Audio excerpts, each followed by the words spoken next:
wabarakatuh.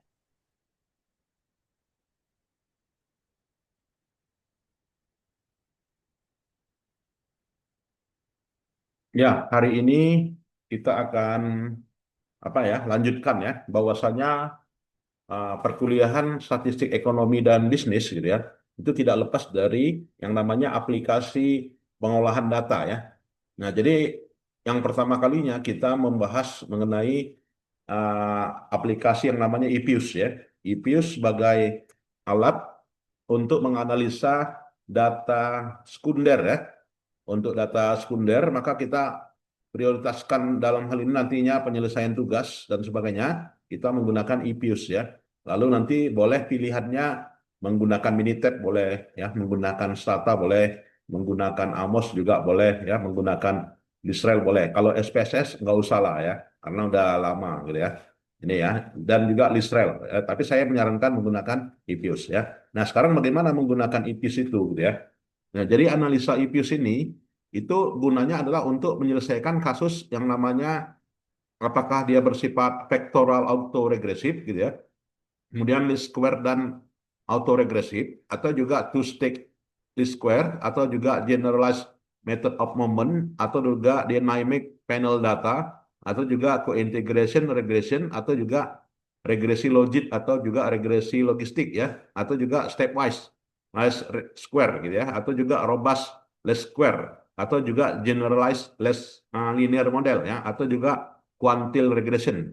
Nah, nantinya adik-adik boleh boleh menggunakan metode yang mana gitu ya.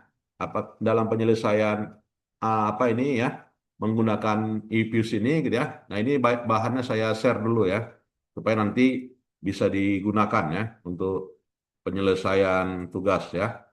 Nah, ini bahannya saya berikan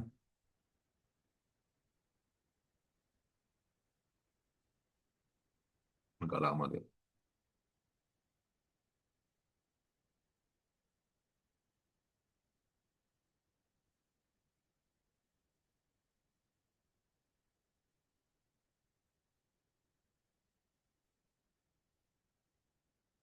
Ya, bahan udah saya berikan. Dah. Jadi sifat kita dalam hal ini adalah data panel ya. Apa itu data panel? Data panel ini merupakan observasi dari unit ekonomi yang sama ya, atau disebut dengan cross section, dan juga beberapa kurun waktu tertentu, time series. Nah, jadi penggabungan data cross section, data time series ini bisa dikenal dengan panel data ya, atau disebut dengan pool data ya. Jadi nanti di metodenya boleh saya Pak menggunakan gabungan antar negara dan beberapa tahun, ya berarti panel data namanya, gitu kan? Pak saya menggunakan gabungan antara banyak perusahaan dengan banyak tahun, berarti panel data. Pak saya menggunakan banyak kabupaten kota ya dengan beberapa tahun dalam beberapa tahun gitu kan, berarti panel data. Pak saya menggunakan banyak perusahaan go public di bursa efek dengan banyak tahun, berarti panel data. Nah, inilah dia namanya panel data. Jadi panel data itu gabungan cross section dengan time series.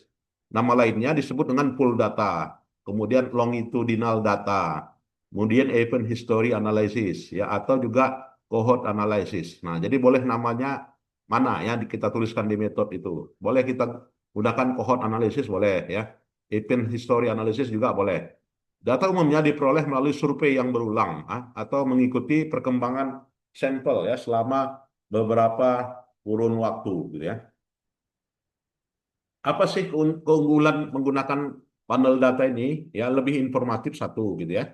Artinya variatif ya. Kita gabungkan banyak perusahaan, banyak tahun. Kita gabungkan banyak negara, banyak tahun gitu ya. Kemudian kita eh, gabungkan apa ya? Artinya kita mengurangi kolinearitas gitu ya. Jadi kalau terjadinya multikoleritas atau juga autokorelasi itu karena tahunnya kita mengobservasi tahun saja, gitu kan? Atau terjadi yang namanya pelanggaran uji asumsi klasik normalitas karena kita menggunakan datanya satu perusahaan, banyak perusahaan satu tahun, gitu kan? Nah, sehingga terjadi pelanggaran normalitas, gitu ya. Nah, jadi kalau mengalami masalah itu, maka gunakanlah panel data, ya. Dinamika perubahan juga bisa kita observasi, gitu ya. Kemudian juga unobserved factor, ya artinya faktor-faktor yang tidak terobservasi bisa kita selesaikan ya. Digunakan mempelajari model perilaku, behavioral model. Kemudian dapat dipelajari suatu bentuk perubahan yang dinamis, gitu ya. Jadi model linear data, gitu ya, itu modelnya Y IT sama dengan AI ditambah beta X IT ditambah error, gitu ya. Nah, jadi ini panel data, artinya banyak banyak waktu I, ya, banyak perusahaan I atau banyak observasi I, ya, kemudian T time, ya, itu adalah banyaknya waktu. Jadi gabungan I kali T itu adalah cross section ditambah dengan time series, ya, dikali dengan time series. Nah, ini. Dan untuk observasi panel data ini langkahnya adalah studi pustaka dulu gitu ya. Jadi kita wajib masuk yang namanya apa ya? Ya, wajib masuk yang namanya tinjauan pustaka ya atau landasan teoritis gitu ya. Karena yang namanya panel data ini udah jelas itu adalah riset kuantitatif gitu ya, bukan riset kualitatif. Nah, bedanya riset kuantitatif dengan kualitatif gitu ya. Kalau riset kuantitatif kita mengemukakan teori gitu ya. Ya, teorinya kita usung di bab 2 ya. Mulai dari apa general theory gitu ya, middle theory atau juga applied theory. Kita gunakan itu gitu ya. Kemudian identifikasi variabelnya ya dalam pembentukan model. Nah, setelah identifikasi variabel memenuhi tidak gitu ya. Kalau sudah memenuhi gitu ya, maka kita estimasi model dilanjutkan dengan pengujian hipotesa. Nah, kalau kalau kita apa ya mengidentifikasi variabel dan membentuk model gitu, maka modelnya model yang mana? Nah, dalam dalam model data panel kita nantinya model estimasinya bisa menggunakan common effect. Artinya efek bersama-sama gitu kan. Kemudian juga bisa fixed effect, kemudian juga random effect. Nanti di papernya silakan ya, mau diuji common effect boleh, fixed effect boleh, random effect boleh gitu ya. Nah, dalam pemilihan fixed effect atau juga random effect gitu kan, maka nanti kita adalah seperangkat pengujian yang namanya uji Chow, ya kan, uji Langrenz multiplier, uji Hausman gitu ya. Nah, ini kita tes ya di dalam EPUS. Nah, silakan nanti diinstal di laptopnya ya, yang namanya EPUS ini, adik-adik ya. Oke. Kemudian, nah, setelah diuji, maka dapat estimasi. Nah, jadi persamaan tadi, Y sama dengan alfa tambah B1 X1. Koefisiennya positif atau negatif gitu ya. Nah, kalau kita membentuk hipotesa dalam metodologi penelitian, nah, dalam ilmu akuntansi gitu kan, apabila ya tidak ada yang apa ya yang namanya teori itu udah pasti kita mendukung ya. Jadi mendukung itu artinya pengertiannya positif gitu ya. Jadi kalau kita masukkan hipotesa itu negatif gitu ya, arahnya negatif gitu ya, itu sah-sah aja. Tapi dalam kasus khusus, ya dalam kasus khusus, misalnya apa? Misalnya kita mau menganalisa sejauh mana pengaruh biaya iklan, beban iklan terhadap penjualan. Nah, itu pasti hubungannya positif kan, bukan hubungannya negatif. Nah, kalau hubungannya negatif seperti kasusnya ekonomi pembangunan, misalnya pengaruh inflasi ya kan terhadap pertumbuhan. Itu pengaruhnya positif atau negatif? Udah jelas pengaruhnya negatif gitu kan. Inflasinya rendah, pertumbuhan tinggi kan gitu kan. Berarti satu negatif, satu turun, satu naik gitu kan. Nah, kalau tadi beban iklan terhadap penjualan berarti bebannya meningkat, penjualan meningkat gitu kan. Nah, maka hubungannya positif. Nah, di dalam ilmu ilmu akuntansi gitu kan, kajian-kajian riset akuntansi itu kita hipotesakan adalah hipotesa yang dalam hal ini kita hanya melihat pengaruhnya saja. Ya, jadi jangan melihat arahnya. Apakah pengaruhnya signifikan atau tidak gitu kan kita hipotesakan. Bukan kita lihat pengaruhnya negatif atau positif. Nah, negatif atau positif kita bicara arah, gitu kan. Jadi bukan bicara pengaruh. Bedakan bicara bicara pengaruh dengan bicara arah, gitu ya. Nah, ini. Nah, jadi dapatlah nanti kita kesimpulan dan saran, ya. Silakan kalau ada yang mau bertanya, mau berdiskusi, silakan. Adik sekalian. 12 ya. Baik. Nah, jadi langkah-langkah ini gitu kan, ini sangat penting kita lakukan gitu ya. Jadi untuk analisa data pooling, langkah ini memang harus kita laksanakan ya. Nah, jadi ini harus kita laksanakan begitu ya. Mungkin ada yang mau bertanya, silakan. Belum kita langkah lebih lanjut ya. Nanti sumber datanya saya share juga ya. Baik, kalau sudah. Nah, dalam regresi data panel ini, gitu ya. Dalam regresi data panel ini, ya bahwasanya pembentukan modelnya, gitu ya. Pembentukan modelnya itu apakah menggunakan common effect tadi, atau fixed effect, atau juga random effect. Nah, kapan digunakan yang namanya fixed effect? Ya, kalau dalam hal ini fixed effect itu menggunakan kriteria Chow test, Lagrange multiplier, dan juga Houseman, gitu ya. Dan pengujian asumsinya ada yang diuji, ada yang tidak. Jadi nggak wajib ya. Kalau di dalam regresi data panel itu normalitas, multikoloritas, hetero, dan autokorelasi itu tidak wajib ya kalau kita penggunaan modelnya FEM dan REM. Tetapi kalau kita menggunakan common effect maka wajib ya yang namanya normalitas, multikoloritas, hetero, dan juga autokorelasi ya. Jadi interpretasinya nanti kita dapatkan uji T, ya kan, uji F, adjusted R square ya. Nah, ini orang juga salah kaprah kan. Kenapa R square? Ya, kalau di dalam analisa Smart PLS nanti kita terkooptasi dengan R square saja kan outputnya. Padahal yang dimaksud itu adalah adjusted R square. Kenapa? Ya karena menurut Hare gitu ya, yang namanya R square itu apabila variabelnya satu. Tapi kalau variabelnya lebih dari satu, maka kita gunakan yang namanya adjusted R square ya. Lahirlah persamaan regresi ya. Nah, ini dia. Namanya regresi data panel. Jadi jangan lagi gunakan namanya regresi berganda, tapi gunakanlah namanya regresi data panel ya. Oke.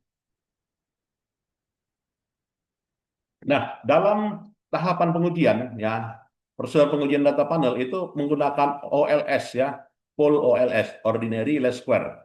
Nah, jadi full OLS kita gunakan uji Chow ya. Uji Chow kita lakukan kita pilih SEM apabila gitu ya.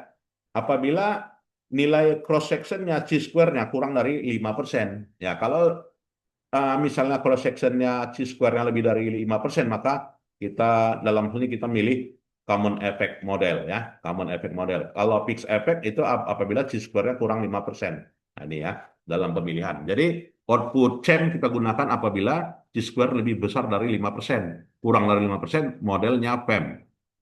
Nah, hasil tes uji Houseman menunjukkan kalau chi-square-nya kurang 5%, maka kita pilih FEM. Kalau kita pilih chi-square lebih 5%, maka kita pilih REM. Nah, inilah panduan dalam memilih REM atau juga FEM ya, dalam pemilihan model. Nah, contohnya misalnya gini, pengaruh pertumbuhan ekonomi, Human Development Index, dan penanaman modal asing terhadap kemiskinan 5 negara ASEAN. Nah, ini variabelnya pertumbuhan ekonomi, ya kan, Human Development Index, dan juga penanaman modal asing, dan Y-nya adalah kemiskinan. Maka modelnya kemiskinan sama dengan alfa tambah B1 tambah growth IT ditambah B2 Human Development Index, yang kedua IT, dan juga B3 PMA IT atau juga UIT. UIT itu residual ya, atau juga error term. Nah, disinilah dia pemodelannya kita lakukan. Nah, nanti dalam papernya buat ya, wajib buat modelnya di subsection metodologi ya, model penelitian saya modelnya seperti ini gitu ya. Nah, jadi gunakanlah nanti minimal 3 variabel atau 4 variabel ya, banyak negara gitu ya, supaya nilai generalisasinya lebih tinggi. Kalau kita satu negara, bisa aja riset kita dibantah orang gitu kan, dibantah negara lain karena hal itu hanya berlaku di negaranya katanya. Di negara kami nggak seperti itu katanya kan. Nah, maka itu saya menyarankan nanti menggunakan banyak negara, apakah negara ASEAN, apakah negara BRICS gitu kan, apakah negara OECD gitu kan, apakah negara G7 gitu kan, apakah negara European Union gitu kan, atau juga negara kelompok emerging countries gitu kan. Nah, silakan cari kelompok-kelompok negaranya. Nah, jadi dari hasil tabulasi dengan IPUS itu kelebihannya ini ya, adik-adik ya. Jadi, Pak, data saya, perusahaan saya, Pak, 2000 nah, data observasi saya, 2017 ada data dividennya, 2018 kosong, ya kan? 2019 ada, lantas 2020 kosong lagi. Boleh nggak saya gunakan sampelnya? Jawabnya boleh, gitu kan? Itulah kelebihannya IPUS, gitu kan? Karena dalam hal ini, jadi tidak terpengaruh dia, tidak terpengaruh yang namanya apa ini, gitu ya, ya terpengaruh yang namanya penyusunan pola ya. Jadi penyusunan polanya mengacu seperti ini. Nah, jadi kalau misalnya ini bolong, gitu ya, 2010 ada, lantas masuk ke 2012, ini 2011 nggak ada di kelompok negara Indonesia misalnya, boleh masuk, gitu kan? Nah, jadi jangan kita buang negara Indonesianya, atau kita buang nama perusahaannya karena nggak bayar dividen misalnya. Inilah kelebihan EPIUS. Jadi dia datanya penyusunannya ke bawah ya. Nah, kalau SPSS itu penyusunannya ke samping dia. Nah, kalau dia ke samping gitu kan, berarti tahun ini Indonesia tahunnya tahun 2000 apa? Misalnya 2025. Ini kan 2025. Oke. Nah, 202 misalnya X1, X2, X3 ke samping gitu kan. Lantas ini perusahaannya Indonesia, Thailand gitu langsung aja 2010 2010 kemudian Thailand kemudian diikuti. Nah, kalau seperti itu ya oke gitu kan. Artinya kalau kita analisanya SPSS maka kriteria pembuangan sampelnya pasti banyak gitu ya. Tapi kalau dengan tabulasi model IPU seperti ini ya kita minim ya mengurangi apa ya pembuangan data gitu ya, penyisian data gitu ya. Nah, jadi saya menyarankan adik-adik menggunakan ini ya pemodelannya, artinya penyusunan datanya di Excel ya, sebelum nanti ditransform ke comma delimited ya, atau ke CSP, nah, SPSS ya. Ada yang mau bertanya? Silakan. Ya, cukup jelas ya, cukup jelas ya. Baik. Nah, input data EPUS itu, nah mau EPUS sekarang udah EPUS berapa nih? Ada yang tahu EPUS berapa sekarang? Nah, udah ada EPUS 13 gitu ya. Nah, silakan nanti gunakan EPUS 13 boleh. Banyak kok yang jualnya di internet ya. Dan harganya paling murah ya. Mau kita gunakan 2 bulan, mau kita gunakan 3 bulan, harganya ada gitu kan. Silakan nanti cari aja di internet, banyak yang jual kok ya serialnya. Saya nyarankan EPUS-nya EPUS yang terbaru aja ya, silakan dicari. Tapi langkahnya sama ya. Jadi ketika kita udah install ya kan lalu kita klik maka akan muncul seperti ini gitu ya. Jadi muncullah seperti ini ya. Kalau kita klik menu IPUS lantas pola data kita bagaimana? Apakah data yang terstruktur atau tidak terstruktur atau balance? Kalau balance misalnya jumlah tahun dengan jumlah perusahaan sama berarti balance ya. Tapi kalau jumlah tahun dengan jumlah perusahaannya beda atau jumlah tahun dengan jumlah negaranya beda sekali, maka disebut dengan unstructured. Ya, kalau datanya dalam bentuk data tahunan aja, maka datanya adalah regular frequency. Nah, itu cara memilih menunya. Tapi biasanya kita gunakan aja lah unstructured atau juga balance panel ya, silakan. Gitu ya. Nah, jadi misalnya kita gunakanlah balance panel ya tahun 2010 dengan 2019 ya 5 observasi namanya balance panel ya. Nah setelah itu setelah diinput maka nanti muncullah yang namanya work file kita ya. Dari work file maka muncullah apa ya quick ya. Jadi model persamaan estimasi buatlah nilai konstansa udah langsung muncul konstantanya ya kan setiap dari hasil tabulasi tabulasi Excel-nya udah kita konversi, kita masukkan ke input data panel gitu ya, maka nanti udah muncul variabel-variabel ini, termasuk konstantanya. Nah, ini ya. Kemudian pada input data panel itu gitu kan, ketika dibuka ya muncullah seperti ini. Ketika ini diklik satu-satu gitu kan, ini diklik satu per satu gitu ya, kita klik ini maka muncul ini, gitu kan. Kemiskinan kita maka muncul ini. Kalau misalnya growth kita muncul ini. Ya, kalau misalkan HDI muncul ini. Kalau PMA muncul ini. Nah, ini ya. Nah, itu kelebihannya menggunakan EViews ini ya. Jadi datanya bisa kita visualisasikan ya. Oke. Ada yang mau bertanya? Dipersilakan. Silakan kalau ada.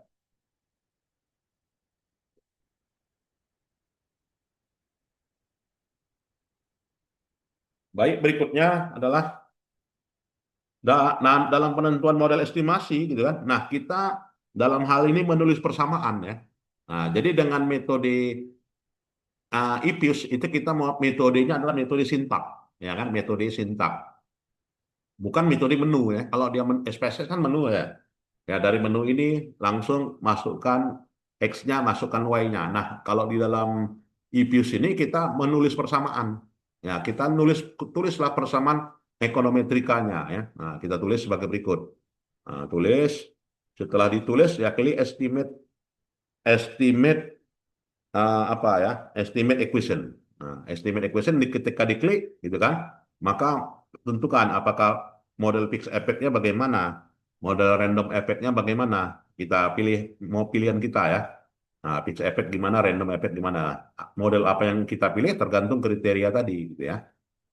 Nah, jadi estimasinya muncul sebagai berikut. Nah, inilah dia. Jadi muncul persamaan hasilnya sebagai berikut ya. Jadi untuk apa Human Development Index signifikan ya dengan metode fixed effect gitu ya. Dengan metode Square ya. Nah, dengan metode common effect ya. Common effect itu signifikannya 2, 3 lah ya. Sementara dengan metode fixed effect 2. Nah, signifikannya dari mana? Dari sini kan kita lihat. Nah, jadi kita jangan kita tolak ini hipotesa ya. Kalau ini negatif, Human Development Index, apakah ini ditolak? Salah gitu kan. Misalnya kan, padahal nilai probabilitasnya tidak signifikan gitu kan. Ya, kalau kita hipotesakan arahnya, kalau menurut saya salah gitu kan. Kenapa? Human Development Index meningkatnya indeks pembangunan manusia, maka maka kemiskinan akan turun. Nah, itu berarti arahnya negatif, udah pas gitu kan. Nah, berarti hipotesanya cocok, kita buat hipotesa Human Development Index berpengaruh negatif. Nah, berpengaruh signifikan dan negatif gitu kan. Nah, berarti pas ya. Kalau PMA meningkat, PMA kemiskinan turun, betul ya kan, karena arahnya negatif ya. Kalau arahnya positif, nah itu yang salah. Jadi kalau arahnya negatif ya kita buat hipotesa, jadi sifatnya kondisional ya arah ini. Nah, jadi kalau saya menggunakannya adalah pertumbuhan berpengaruh signifikan terhadap kemiskinan. Gitu. Itu aja, gitu, ya. Tanpa melihat arah. Tapi kalau kasus-kasus khusus maka dibuat arah. Itu dia. Ada yang bertanya silakan. Nah, metode random effect ya hasilnya juga 2 signifikan, ya kan? Sepakat mereka PMA itu tidak signifikan. Berarti memang penanaman modal asing nggak ada. Karena nggak ada, maka nggak berpengaruh terhadap penurunan kemiskinan. Nah, ini ya. Nah, cukup jelas pertanyaannya? Cukup ya? Jawabannya cukup jelas ya? Oke. Begitu juga nilai F statistik, gitu kan? Dan juga nilai Durbin Watson ya, sudah lengkap semuanya di output. Jadi kita hemat hemat output ya. Kalau di dalam SPSS kan bisa 10 lembar, 15 lembar kan. Tapi kalau dalam IFIS itu cuma 1 lembar aja, toh ini ya, turun. Oke. Nah, uji cow kita lakukan. Di mana uji cow itu dilakukan? Ya, kalau kita dalam menulis persamaan itu, ya kita kliklah fixed effect ya. Maka redundant fixed effect tulis gitu ya, sebagai berikut ya. Jadi uji cow begitu juga ya. Uji cow itu dilakukan ya menggunakan metode ini ya, redundant ya, kemudian eh, apa ya, test cross-nya sebagai berikut. Nah ini. Uji Hosman juga kita lakukan ya. Uji Link-Ring multiplier juga kita lakukan ya. Untuk menentukan mana fixed effect, mana random effect yang diuji ini kan. Gitu ya. Kemudian juga uji estimasi CEM ya kita lakukan ya. Jadi uji estimasi CEM itu kalau misalnya sisanya semua dipengaruhi oleh variabel lain, jadi garis regresinya. Ya, kemudian juga hasil estimasi FEM ya.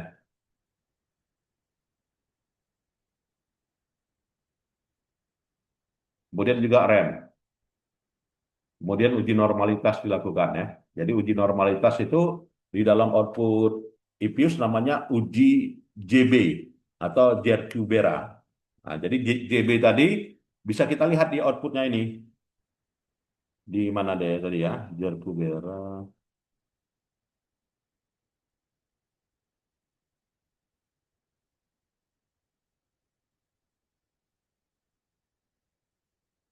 Ada nggak di sini outputnya?